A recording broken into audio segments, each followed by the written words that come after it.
I am Rebecca from ChemKnits, and today we're gonna glaze yarn, but in a way that I have not done before, or at least we're gonna attempt to do it in a way I have not done before.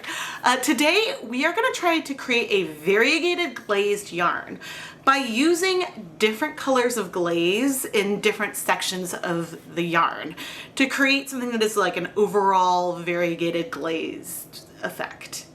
That's the goal. That's what we're gonna try to do. And depending on where we end up, we know how we can modify these conditions moving forward.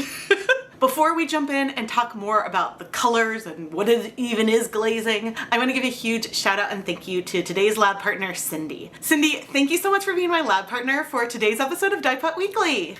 What is glazed yarn anyway? This is yarn that looks like it has been airbrushed, where you get this really shallow application of dye only to the surface of the yarn.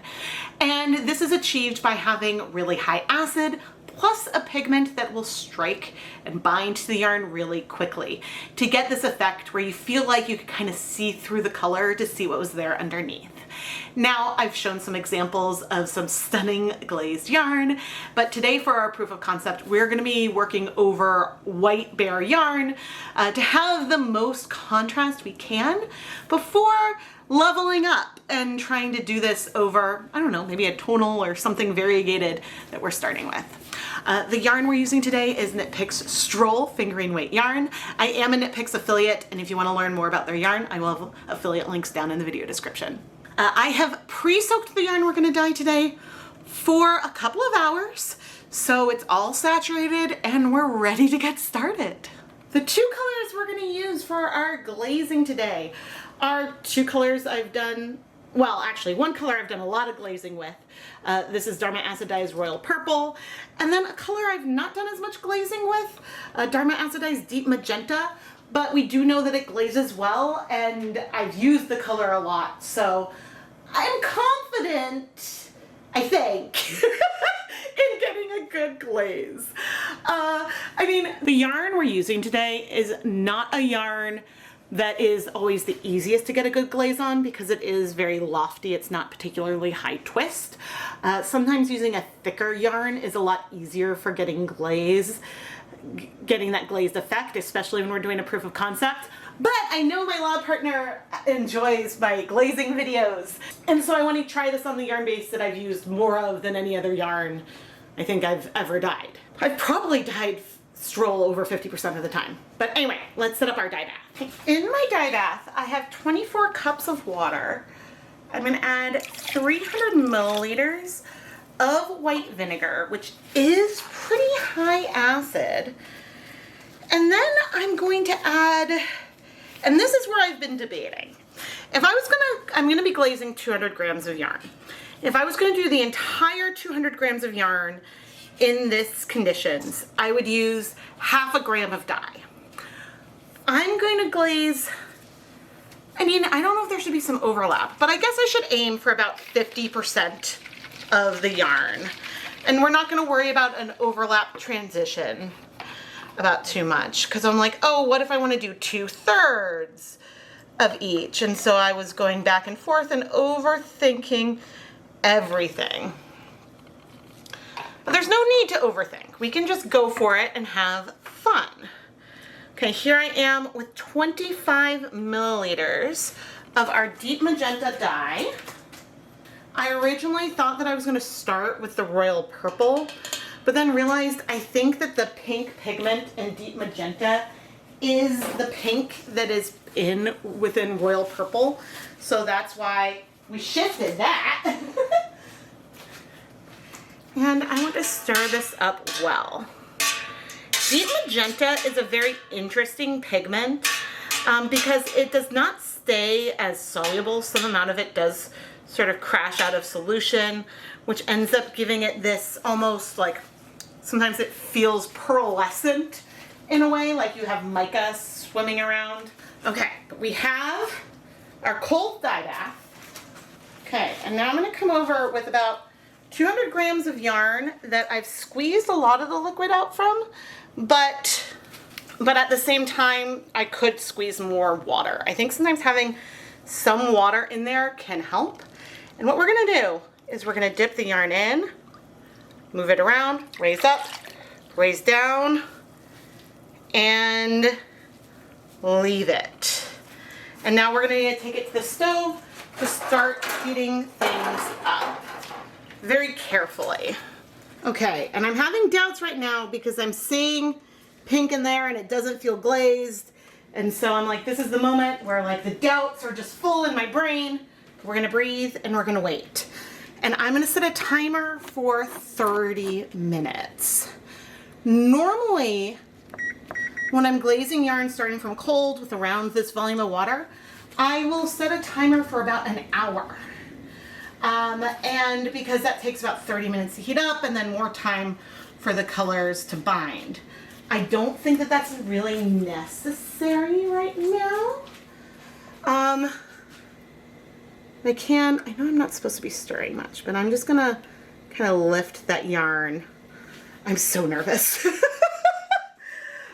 reason why I'm so nervous, and this is always the way I feel when I'm starting to glaze, is because if the pigment goes too far into the yarn, then we're gonna feel it's solid versus glazed, but you know what? It'll still be pretty. We're trying. But actually, let me hop in front of the camera and talk about the conditions we're using. When I'm glazing yarn, and we want the dyes to strike to the yarn as fast as possible, starting with a cold dye bath feels counterintuitive. But what I have found is that by having high acid, you are going to make it likely that the dyes will bind to the yarn when they come into contact with each other.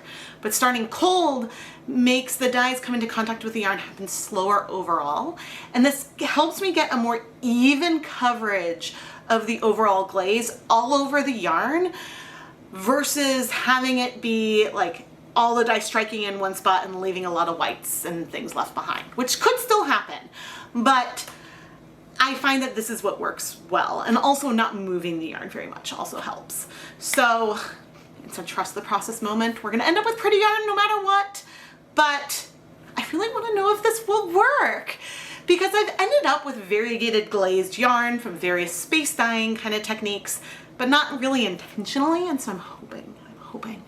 We've got a little bit of an emergency happening back here. With regard to our capillary effect, there seems to be a hole in my bucket. I don't know how much that you'll show. Basically, the capillary effect is, yeah, there's a hole in this pan. The capillary effect was getting some water going down onto the surface, and that's the whole reason why I have this container here. And you can see that there's some water pooling a little bit around there. Now the water has mostly cleared. Oh, I do. Not a ton of glazing. I do see a little bit of some glazing. Oh, goody. Maybe I needed more dye. I don't know. But oh, good.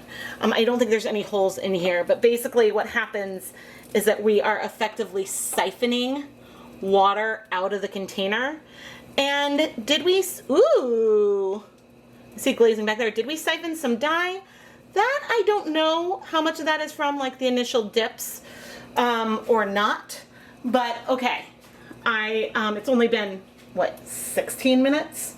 So always just pay attention to water dripping and moving. Do you remember the water level when I change that out? I'm gonna turn off the heat now, and then I'm gonna move the camera position, but I just wanted to show off that water level. Okay, I am gonna remove the yarn, and all of the color is in the yarn, and we definitely have some glazing in here. I'm gonna set the yarn aside, not because I need the yarn to cool. We actually don't necessarily need the yarn to cool, but I want the dye bath to cool. Yeah, I mean, we were at a boil. It is pretty warm. My hesitation is that I really would prefer to start with a cool dye bath, but how long will it take for this water to cool off? That I don't know. Maybe I should add some ice to help. That's not the worst idea to increase the water volume a bit, but should also help, I hope. I mean, they're gonna melt very quickly. And this other water back here, which is more room temperature, whoa, the sound of the ice melting is cool. I need to move the camera to put that water in. Okay, I also moved it off of the hot burner back onto a cold burner, and I mean, you can see the surface is still steaming even after the ice and that cooler water. So we're gonna just have to be patient here. And maybe when I finish with the next part of my other project, which is also something I need to warm up and then let cool off, maybe then I'll decide that I should just start with a fresh dye bath. The ice idea was not a bad one, but it's gonna take forever to cool off. This is the problem. Playing around with hot glazing again is something I want to do, but for this project and to hopefully have the success that I want, I really should start with a cold dye bath. And I don't want to throw away this dye bath, right? Which I can. I mean, it's not a big deal to throw away a dye bath, but I'm just, is how I'm feeling, you know? So yeah, let's use my other dye pot and make a fresh dye bath that's cold so that way we can carry on with this project. Now, before we move on, can you feel some of the glaze in here? I don't know how well it's coming through on camera, but I feel like within the one strand how we have the lighter and darker areas. When the pink is a little bit darker, you can feel it more. I see it. It's there. But the thing we need to do to prep for the next round is to shift our zip ties onto the pink end. Now the pink yarn is warm, the white is not very warm. It is a little bit warm. So now we can set up that dye bath, and this is the end that'll go in for our purple glaze. But we do need to add acid in here. So once again, we have 24 cups of water. Whoops, and we're going a little higher than 300 milliliters of white vinegar. The pour does not need to be exact. Okay, now I've got my Royal Purple.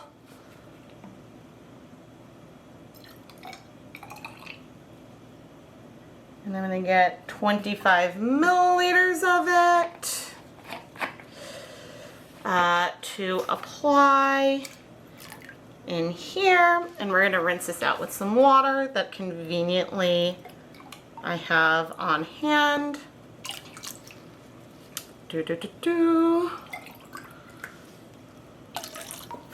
Cool.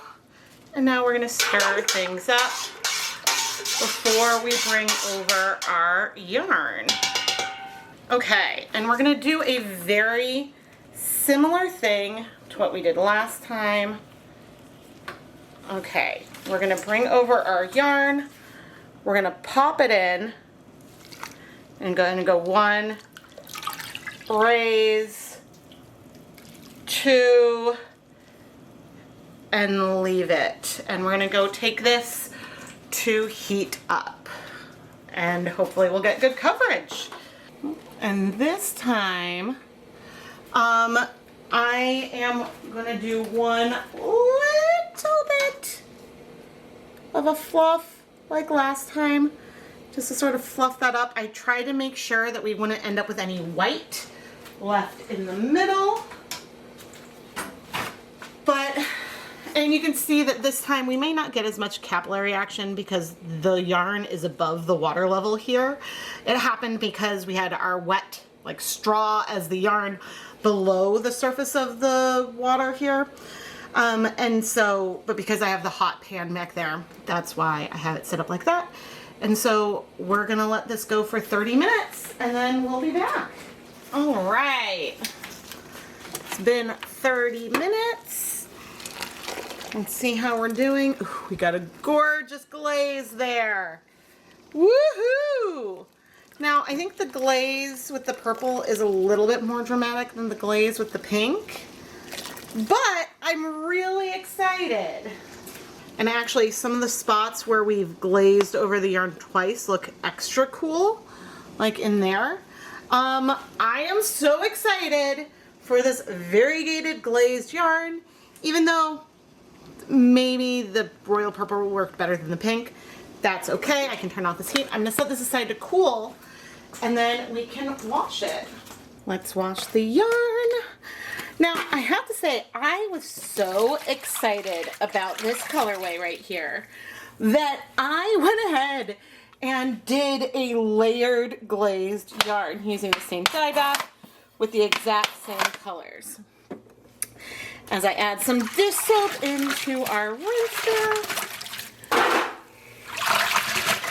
Now, I'm not expecting to have any color bleeding here, but I am, I guess, excited about the idea, oh, look at that, so pretty, of doing this particular project again. Maybe we can increase the total amount of dye for each stage. Maybe that's not necessary, but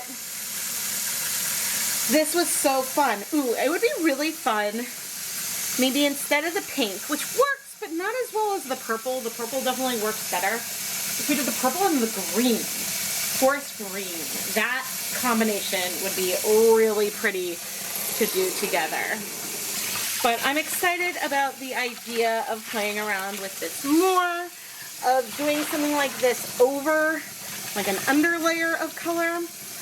But anyway, I'm gonna go pop the yarn in my spin dryer and hang it up to dry. Before we take a little bit of a closer look of this double glazed yarn, I want to focus a tiny bit on this overlap section where we feel the like airbrush of the pink, like right here. And in this section, we can feel the airbrush of the pink, but also of the purple over it.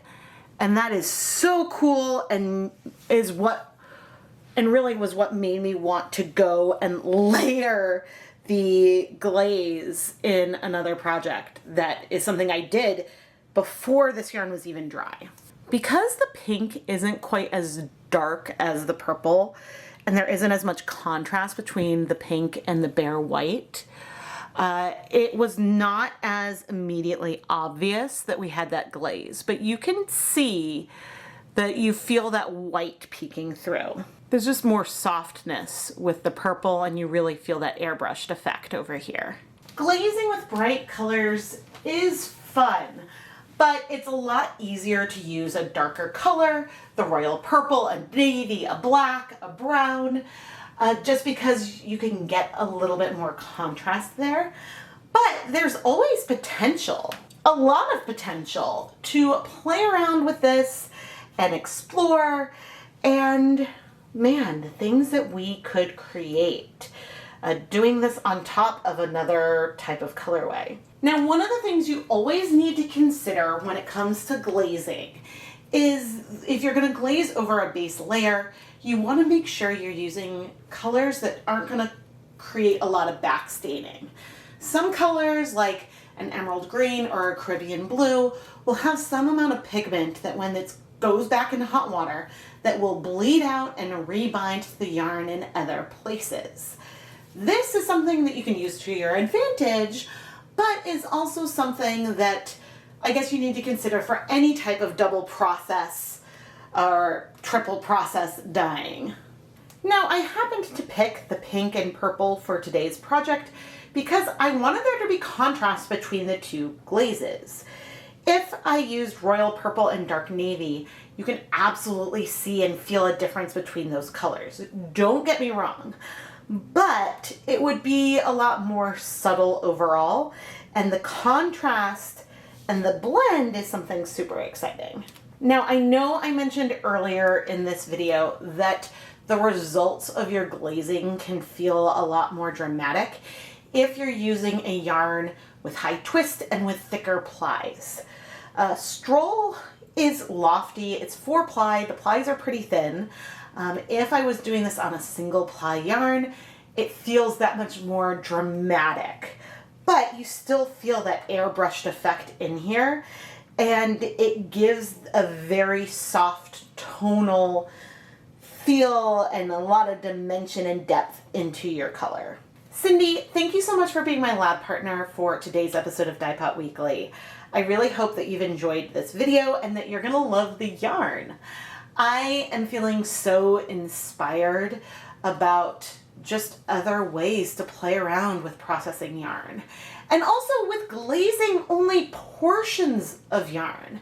I think that that is so exciting, and I'm just thinking of ways to play with this in the future. I know I keep mentioning the video with the layered glaze, and I promise that video will be coming out, or at least my first attempt at that will be coming out in not the too distant future, because my current plan is to edit both of these videos at the same time.